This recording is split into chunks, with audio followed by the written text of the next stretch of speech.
নাজিৰাৰ মেজেংগাত শোকাবহ পথ দুৰ্ঘটনা পুত্ৰৰ বিয়াৰ দিনটোত প্ৰাণ হেৰুৱালে পিতৃয়ে দুৰ্ঘটনাত থিতাতে নিহত হ'ল পিতৃ যতীন শইকীয়া দুৰ্ঘটনাত নকছাৰীৰ পূৰ্ণতামুলী নামৰ এজন লোকো নিহত হৈছে উদুলিমুদলি হৈ থকা ৰবাথলীলৈ অনা হ'ল পিতৃৰ মৃতদেহ আনন্দ উলাহেৰে ভৰি থকা ঘৰখনত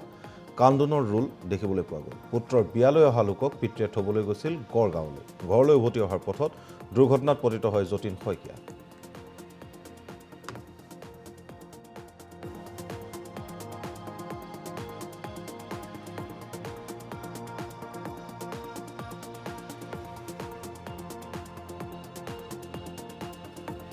এটো একেবাৰে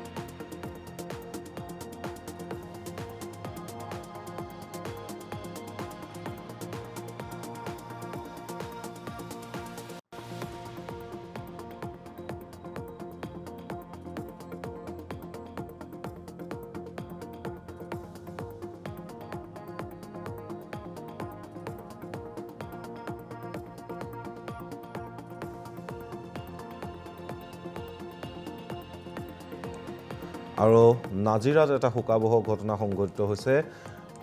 ৰভাথলীত কান্দোনৰ ৰোল দেখিবলৈ পোৱা গ'ল নাজিৰাৰ মেজেংগাত হৈছে এই শোকাবহ পথ দুৰ্ঘটনাটো আৰু পুত্ৰৰ বিয়াৰ দিনটোতে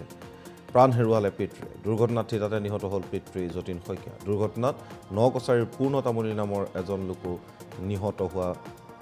বুলি জানিব পৰা গৈছে উদুলিমুদলি হৈ থকা ৰভাথলীলৈ অনা হ'ল পিতৃৰ মৃতদেহ আনন্দ উলাহেৰে ভৰি থকা ঘৰখন ভৰি পৰিল কান্দোনৰ ৰোলেৰে পুত্ৰৰ বিয়ালৈ অহা লোকক পিতৃয়ে থবলৈ গৈছিল গড়গাঁৱলৈ আৰু ঘৰলৈ উভতি অহাৰ পথত দুৰ্ঘটনাত পতিত হয় যতীন শইকীয়া নামৰ লোকজন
NB News,